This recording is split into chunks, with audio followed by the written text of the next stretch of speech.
There's a theory about life that says we're all in one of about three places. We're either in the midst of some kind of struggle or a storm in our life, or we've just come through one, or we're fixing to go into one. Those difficult times take on lots of different forms, like medical things, struggles in your job, struggles in family relationships and things like that. But because of Christ, we can face those things differently than other people do. You know, when we take the time to invest in other people's lives and we walk through things together with them, when we walk through a difficult time and we face that with Christ in our life, they can observe that in us and they see that it makes a difference in how we react when struggles come and when difficult days come up against us. This is why I react the way I react, because of what Jesus has done for me, because He's walked me through these other times. I know He's going to walk me through this one as well.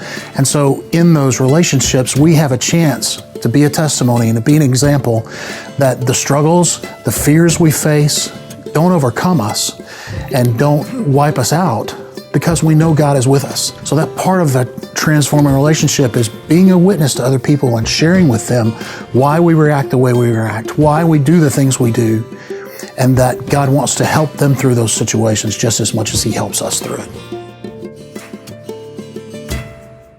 Now, we are in Revelation 2, 8 through 11 today, and I've been with you here at this church for about 6.5 years. I can't believe I've waited this long to tell a couple of my favorite stories, and one of them is going to be today. So here we go. When I was in seminary, I met a young man. We became very good friends. His name was Alan, not Alan Armstrong. When I first started seminary, Alan was probably in 4th or 5th grade in Sulphur Springs, so not the same guy.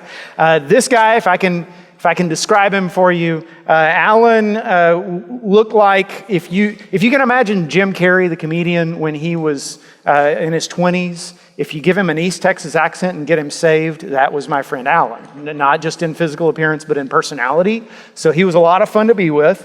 Alan had already been a youth minister by the time I met him. He had actually served as a youth minister while he was in college, which I just can't even imagine. A kid 19, 20 years old leading students, but he did. And like a lot of youth ministers, that are too young and dumb to know better, he took his youth group to Six Flags over Texas.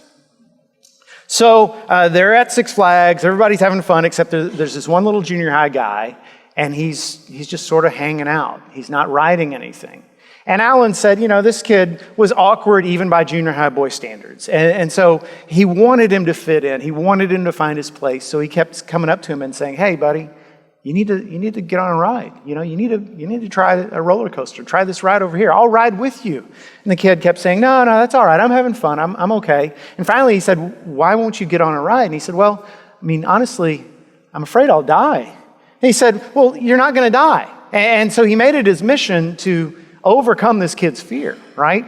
And so he wore him down as the day went on with cold, implacable logic. He kept saying, "Listen, I'm willing to ride any ride here. I'm not a fool.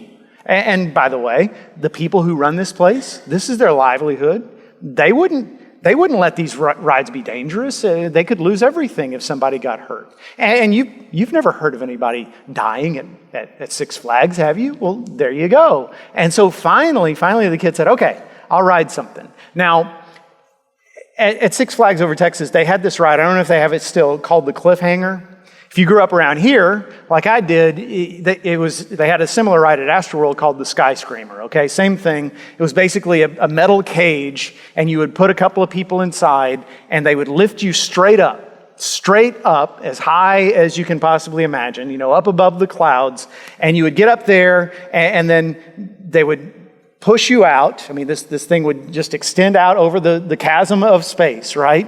And you would sit there hanging in anticipation for 3 or 4 seconds, and then you'd hear a series of beeps, beep, beep, beep, and then down you would go, straight down. Not slanted, but down, like you're about to hit the ground, and right before you hit the ground, you would level off and end up vertical, right?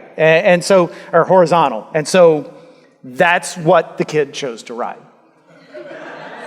He said, "Yeah, I want to ride the Cliffhanger. Go big or go home," right? So they're standing in line, and Alan is this funny guy, so he's making jokes with the kid, telling stories, keeping him distracted from what's about to happen. But when they get in the cage, it gets real, right? And they bring that cage down and they lock them into their little seats and they start going up, tick, tick, tick, tick, tick, tick, tick, tick, tick, tick, tick. And Alan is still trying to laugh and joke and keep the kid light, but he's starting to get paler and paler, and his sweat's starting to stand out on his forehead, and his knees are starting to shake, and up and up and up and up they go. And Alan's thinking, I don't remember this ride being quite this high.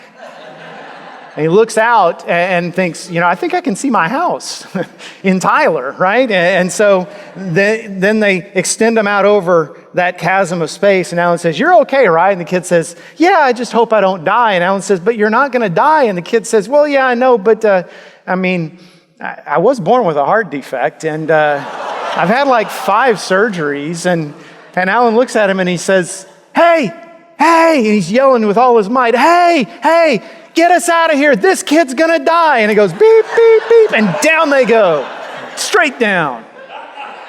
So when the ride stops and they open the cage, Alan gets out and he feels like his whole body has turned into jelly. He's just, he's Gumby. And he looks at the kid and the kid says, "Let's do that again."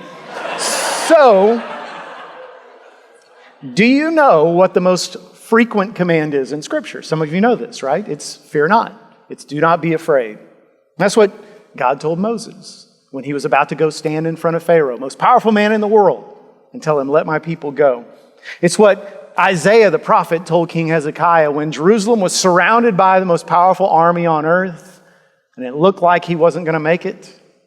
And it's what the angel said to the shepherds on the night Jesus was born. It's found all throughout the Scriptures.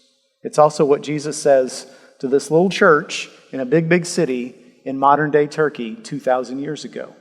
And what we want to look at today is courage and faith, but not just on an individual level. Like most of the commands in Scripture, it's not addressed to individuals, it's addressed to a group.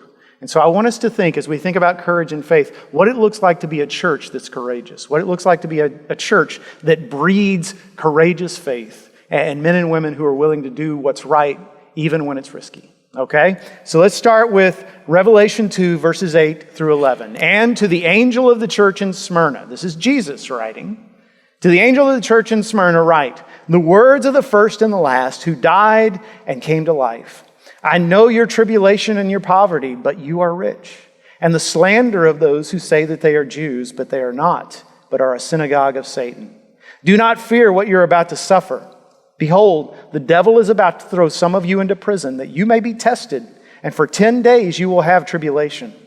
Be faithful unto death, and I will give you the crown of life. He who has an ear, let him hear what the Spirit says to the churches. The one who conquers will not be hurt by the second death."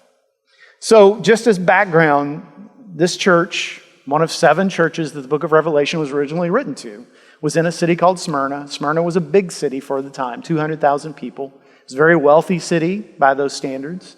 It was also considered a very, very patriotic city. They loved the Roman Empire. They loved Caesar. In fact, 23 AD, when Jesus was still alive, they built an actual temple dedicated to the worship of Caesar Tiberius, the reigning monarch of the empire. And in those days, it was compulsory. If you were a Roman citizen, you were required to sacrifice to Caesar once a year. And what that meant is you went into a temple and you burned a sacrifice and you prayed for the blessing of the king, and you had done your part. And for the average Roman, that was no big deal. It was just like when you and I hear the national anthem, we stand or we put our hands on our hearts. That's all it was to a Roman. But to a Christian, that was idolatry. To a Christian, that was, you don't do that. You don't bow to anybody, you don't sacrifice to anybody, you don't call anybody Lord except Jesus and Him alone. And that caused Christians to be ostracized, especially in a place like Smyrna, where they were so hyper-patriotic. And you can imagine that when anything bad happened in society, and especially in that town, they would say it's because of these Christians, because they're not worshiping our gods and they're not bowing before our emperor. And Jesus writes to them and He says, I know what you're going through. You've got tribulation. You've got poverty. We can imagine some of the reasons why they were so impoverished, right? If you're that group that everybody looks at as religious freaks and traitors to the nation, who's going to hire you to harvest their crops? Who's going to hire you to work in their business? Who's going to trade with your business if you own a business? And so things were really tough for the Christians. Not only that, Jesus mentions a synagogue of Satan. What is that about? Well, in order to understand that, you need to understand that in the ancient Roman Empire, Jews were considered a protected minority. What that meant was the Romans, for all their many flaws, had some common sense. And they were able to see, the Jews aren't hurting anybody.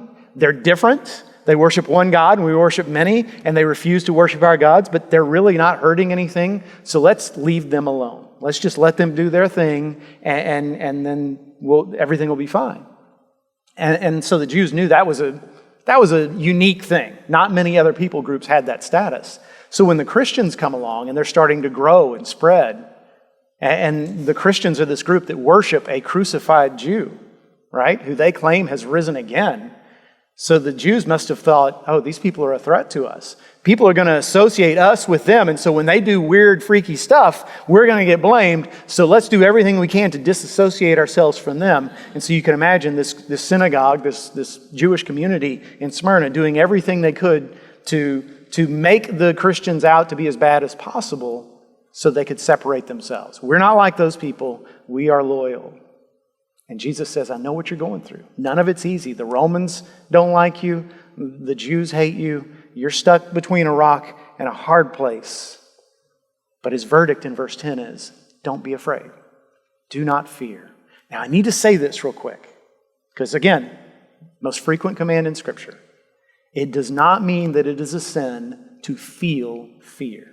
That it is a sin to feel worried. That it is a sin to feel anxious.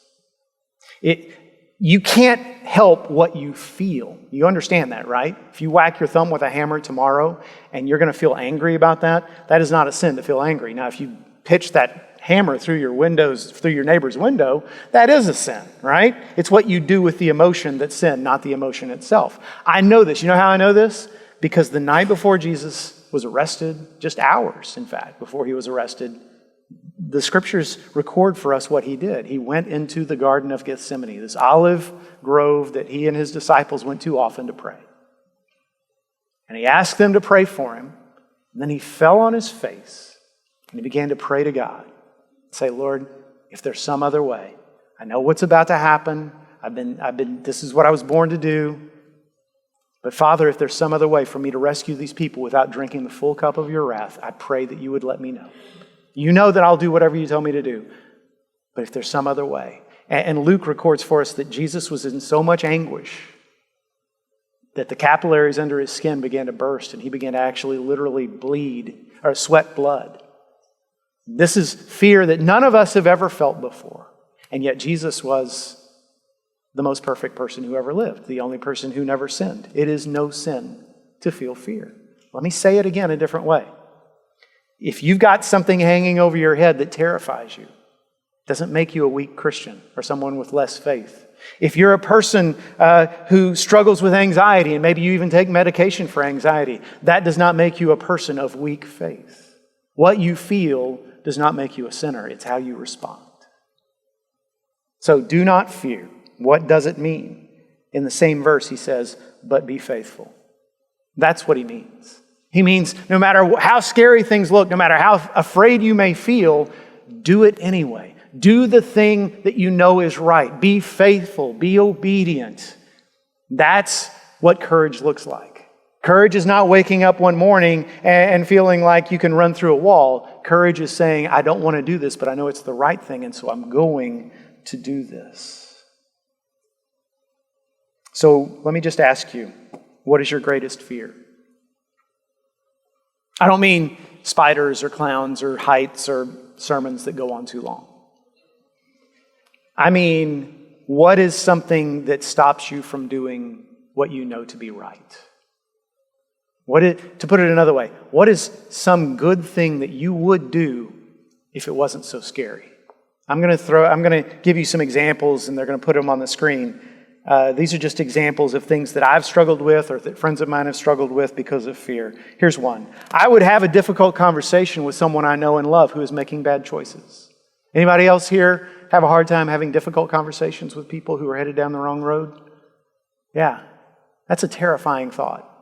Because sometimes those people get mad at you. Sometimes those people judge you. Sometimes those people don't speak to you again. Sometimes you lose friendships because you can confront someone over bad behavior, over a terrible habit or an addiction or their status that needs to change.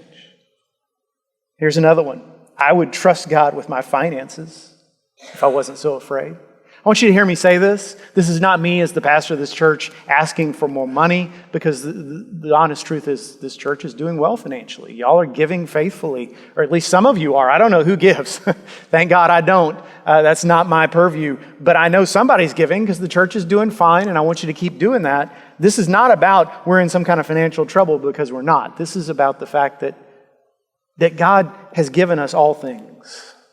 He's given us our bodies, He's given us our minds, He's given us our relationships, and He's given us our financial resources. And all of it can become a hindrance to us unless we give it back to Him and use it to glorify Him. So don't let yourself feel this fear that says, yeah, but if I become generous, then I can't afford the things that I want. And cheat yourself out of the joy of participating in the work of God with His resources and feeling the financial freedom of saying, I trust you enough, Lord, that you're going to provide better for me, even better for me when I'm generous than when I was keeping it all for myself. Then there's this one. I would pursue transforming relationships. If you've been here more than a Sunday or two, you know that we have a goal that by the year 2030, we want to have recorded 10,000 transforming relationships.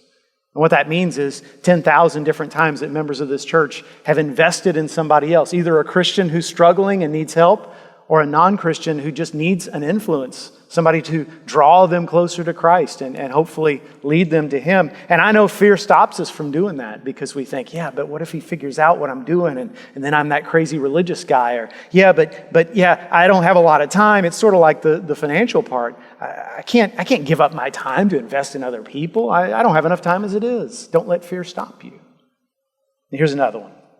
I would treat with kindness and love people who are aggressively hateful. That's just a fancy way of saying I would love my enemies. I would pray for those who hate me. I would forgive those who've hurt me. You know, the danger of that is that people aren't afraid of you anymore. And all of you are nice to me, so I don't know who it is, but I'm sure there are people in this room who have a reputation in your workplace or in school or whatever is, oh, he's really tough. Oh, she's really mean. You don't want to cross her. You don't want to get on his bad side. And you enjoy that. Right? But if you become somebody who follows Jesus wholeheartedly and loves his enemies and forgives those who've hurt her, then you might lose that reputation. You're afraid you might get taken advantage of. You're afraid people might disrespect you. Here's another one. I would offer Jesus full obedience. The Bible doesn't talk in terms of A-list Christians and B-list Christians, varsity and junior varsity. I mean, there's just one kind of Christian, and that's the one that's been born again to new life, that is a disciple of Jesus, that follows Him wholeheartedly. And there's a lot of us that have crossed that barrier of saying, I believe in Jesus, I believe He can save me. In fact, I believe He's the only one who can. But we've still not made that step of saying, I want you to run every aspect of my life and I want to serve you with everything that I am. I want to write a blank check with my life because we're afraid of what might happen next. What if He makes me give up some habit I enjoy? What if He makes me go move to some distant land and become a missionary? What if He makes me do things that I don't want to do? Don't let fear stop you from obeying God completely. And then here's one more. I would stop letting worry steal my joy. See, earlier I said it's no sin to be afraid. It's no sin to feel fear or anxiety or worry. But when you let that fear, anxiety, or worry linger so that it takes away the joy and the peace and the other fruit of the Spirit that we're promised as God's people, and can I be very blunt right now at the risk of generalizing? I know I'm generalizing when I say this. But of the people I know who struggle with this, a lot of them are very faithful Christian women. And there's a reason for that. I think it's because there's a lot of women who look around them and they see that most of the men in their lives are just overgrown boys. And they say, okay, I need to take charge of this or things are going to go straight to hell in a handbasket. And so they carry so much stress, So much anxiety, because if I don't worry about this, nobody else will, and it's going to crush us. So I better worry about this and this and this and this, and if I'm not worried about that, it's going to kill us. And you get to the point where you have no joy and you have no peace because you're carrying all that burden. You're letting fear steal that. I don't know if any of that lands with you. I don't know if any of those you can identify with, but there's something in your life that you're afraid of. Unless you're a very, very remarkable human being. Some fear that's stopping you from completely obeying God. Whatever it is, I want you to confess it to Him today. You don't have to do it publicly, but you have to do it before Him. Ask Him for the courage that it takes to do the right thing, and then do the right thing. See, Jesus, here's the bad news, never promises that our fears are unfounded. In fact, He talks to the Smyrnans and He says, listen, some of y'all are going to be arrested. You're going to go to jail for 10 days. And listen, 10 days doesn't sound so bad, but back then jails weren't for the purpose of punishment. They were for the purpose of holding you until your sentence could be carried out. Jesus doesn't say at the end of 10 days you're going home. The next thing He says is, but be faithful unto death. See, this was the time in history when the Roman Empire really started to crack down on Christianity. And over the next couple centuries, many, many young Christian men and women paid with their lives for their faith. And Jesus is saying, be faithful unto death. If you do, you'll get the crown of life. Do you hear what He's saying? He's saying, yeah, what you fear the most might actually happen. It might actually happen. But what's that? What's the worst they can do to you? They kill you? That's a promotion. The worst thing this world can do to you is actually one of the best things that will ever happen to you. So why are you afraid? I love what He says. He says, you think you're poor, but you're actually rich. Think about it. Fear always comes from a poverty mindset. Why are we afraid to have a confrontation with someone who needs to be confronted? Well, we're afraid we'll lose their friendship, and then we will have less friends. Why are we afraid to forgive an enemy? Well, we're afraid that our reputation will be damaged by that experience, and we're worried about that. Why are we afraid to be generous? Well, we don't want to lose our financial resources. God says, I've got all that. I've got all of that you could possibly need. And whatever you lose from me, I'm going to pay back hundredfold. So why are you afraid? I've never failed you yet, and I won't fail you now. He will be with you in the storm. See, what I'm looking for, what I think God is looking for, is the courage of these three boys that we read about in the book of Daniel, Shadrach, Meshach, and Abednego. I love that story, and my favorite part is when they're standing in front of the king. And the king of the nation, Nebuchadnezzar, is the second hottest thing in the room, right? He is furious, but the hottest thing in the room is that furnace that they're about to be tossed into. And remember what they say to him? They say, listen, our God is stronger than you, and He can rescue us from you if He wants to. But even if He does not, that's my favorite line in the whole book of Daniel, even if He does not, we still won't bow. We're still going to do the right thing, even if it costs us our lives. We're going to trust in God. We have cast our lot with Him, and we won't change. Now, can I just confess something? I am not by nature a courageous person. Never been a daredevil. Probably never will be. You know, if you're going to be a daredevil, it probably happens before middle age. It's not going to happen for me. And so there's this scripture that's been meaningful to me because I've been praying for courage, especially since I went into the ministry a long time ago. And it's Proverbs 28:1 that says, the wicked flee though no one pursues, but the righteous are as bold as a lion. Righteousness makes you brave. Well, what is righteousness? Righteousness is doing the will of God. See, what I've learned as I've prayed for courage, you might say, well, why do you need courage? You're not a cop. You're not a soldier on the front lines. You'd be surprised. I need courage, and so do you. Here's what I've learned. When I pray for courage, I don't wake up tomorrow feeling like an action hero, like I'm ready to fight 10 bad guys, an army of ninjas or whatever. That's just not what happens. I feel the same. But what happens is, when I pray for courage, God puts me in positions where courage is required. And when I obey Him, I come out on the other side. And I'm more courageous than I was at the start. So I'll give you an example. When I was 21 years old, Carrie and I had been married a couple of months. We got married May 23rd. This was about this time of year. That's when I felt called to the ministry. Let me tell you something, guys. It's a really sorry thing to do to a woman, to marry her and then 2 months later say, hey, by the way, how'd you like to be a pastor's wife? So I was terrified to tell her this. She already didn't like me much, right? Because early days of marriage were tough. And then I had to tell her this. And would you believe, early one morning, I just spilled it. I think God's calling me to the ministry.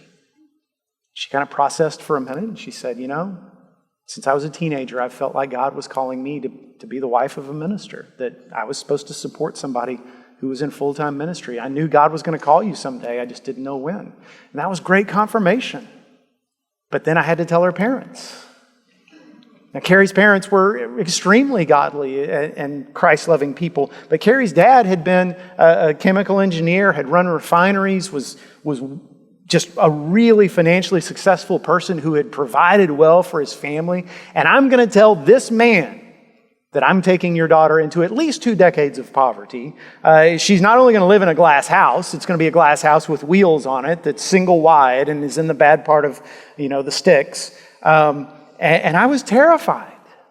I remember it was on a Sunday afternoon after church. Carrie made a roast and invited her parents over to our apartment. And Carrie makes a really good roast. And yet I couldn't eat a bite because I was so scared about what I was going to tell them. And I finally just told them. And they said, I can't believe you'd be afraid. Of course we're going to be happy that a member of our family is serving the Lord. But then it got worse because then I had to actually do it. And see, that next May was the first time I actually preached a sermon. And I remember it was Mother's Day 1993.